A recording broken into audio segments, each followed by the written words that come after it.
So, who's ready for part two? Part two is a little bit harder. You know, I get sold on these things. It can be really hard to let go of them. Our kids didn't end up going to the parish school that we thought was going to be wonderful for them. I knew that Maggie couldn't go there. I knew that Maggie wouldn't be able to go to a private school because I knew that they wouldn't be able to have the resources for her. But when we told them that Sadie had ADHD, she's sitting in the room totally silent, coloring. And she's just gone on a tour. She's perfectly well behaved. And I also made the mistake of mentioning to them that at that point her pediatrician wanted to have her tested to see if she was also on the spectrum. Now, the local agency that does that refused to test her because they felt that she didn't have a 50% delay, even though her developmental pediatrician wanted her to be tested, and so she was not tested. They wanted a letter that said that she was not on the autism spectrum, and this was after the principal who'd given me a tour gave this whole speech about his two cousins who were on the spectrum, who were violent, and went on and on about the people that he knew on the spectrum who were violent, and then said that he was sorry that he didn't think that our family was a good fit for the parish. For the parish that we'd been attending for 4 years. And I was like 7 months pregnant, and you guys, I cried so much. It was like, I mean, we'd been there longer than he had at that parish, and I was heartbroken. It felt like home.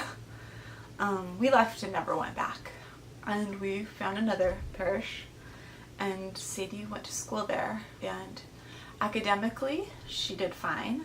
Behaviorally, she did fine. She never got in trouble, but we had a lot of bullying problems, like being punched in the face and pushed down and spit on bullying problems. I asked that she not be put with the people that were bullying her, and one day she came home right after I'd asked that she not be put right with the girls that were bullying her, and she told me she'd been put the next day in between them, and when I asked the teacher why she'd been put in between their desks, I was told it was a virtue lesson for the girls. And the next day, we pulled her out of school and enrolled her in the public school. And I was just done. I think that a lot of times when you have a kid with a speech delay, they're just kind of, and certain social delays, they're kind of just targeted. And you get tired of just like calling the school and being like, what are you gonna do? What are you gonna do? What are you gonna do? And the school would act like I was overreacting. And it was like, at one point, it was like, well, he hit her in the face with an open hand. Your husband called and said he punched her in the face. It was just with an open hand. And somebody suggested that it was probably because he was flirting with her. A boy who's never spoken to her came up and hit her twice in the head. Well, it was just with an open hand. That was our experience with parochial school. I guess you could say of the 3 methods of school that we've tried, it was probably, I can't say that it was the least successful. Academically, she did a great job. She made a huge improvement. She was really, really competitive, personally competitive. She went in there and she just wanted to compete with the other kids, and so she pushed herself and she learned and she did a great job. And when she moved over to public school, she was ready for it. She was doing really, really, really well because she was way, way more driven. Oh, Sadie's second year in parochial school, Maggie started public school, and midway through the year we pulled Sadie and Patrick out of parochial school and we put all of the kids in public school. Different public schools, because Maggie is bused to a special school, is in a special classroom where there are 5 boys with autism and her. But she also is assigned to a special class, Maggie's also assigned to a general education class, although she's very rarely in that general education class. She, I think, is right now mostly in art. They're going to try to put her in her general education class more and more as her ability to be in that classroom permits. I was not nervous about Maggie going to her school. I knew that Maggie would be really, really protected in her school. I was worried after the bullying at Sadie's school. What I thought was a very, very protected, good school, academically well-known school. I was worried how she would do in a public school. And she thrived. She made friends, she wasn't picked on constantly. When there were instances of bullying, the school immediately responded and it stopped immediately, like within the day, instead of dragging on for weeks and months and becoming torture.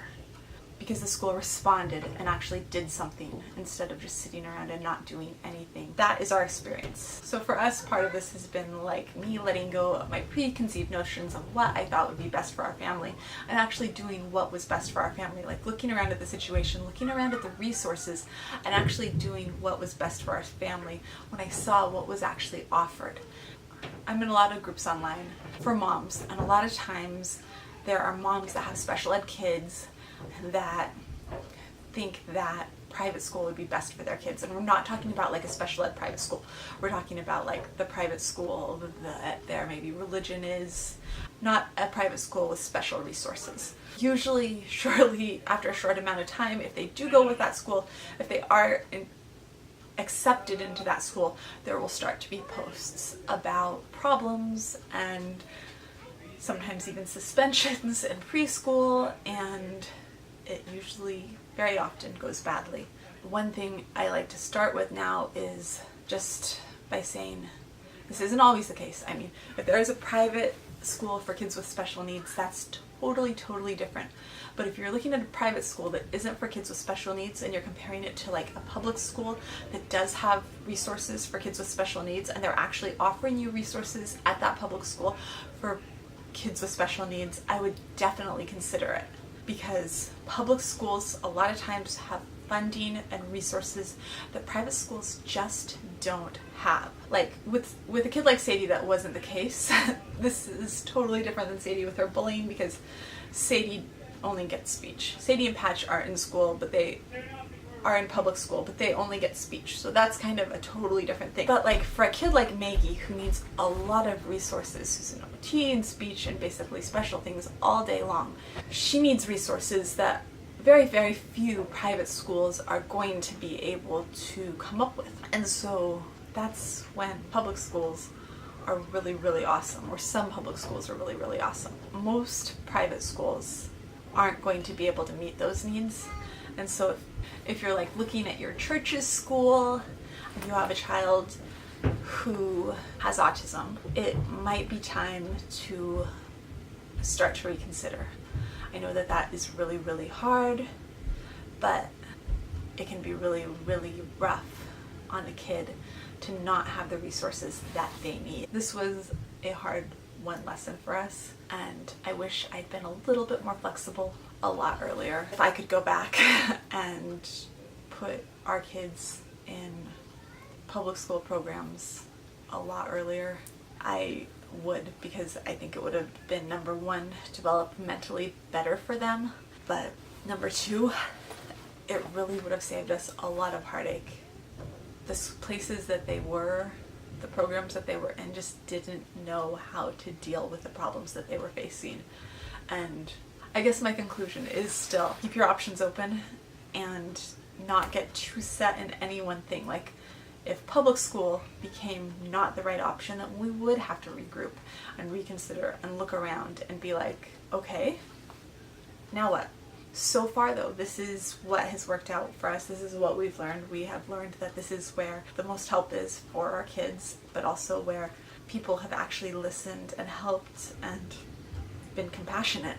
And for us, that has meant a lot. Do what's best for your child and keep your options open, or at least keep your mind open to the fact that needs change, situations change, and sometimes what is the best option one year isn't always the best option the next year. Anyways, that is our education journey, and I hope you guys all have a good 2018-2019 school year. 2019. Wow. I'm class of 2000. Feeling old right now. Anyways, I will see you guys tomorrow. Bye.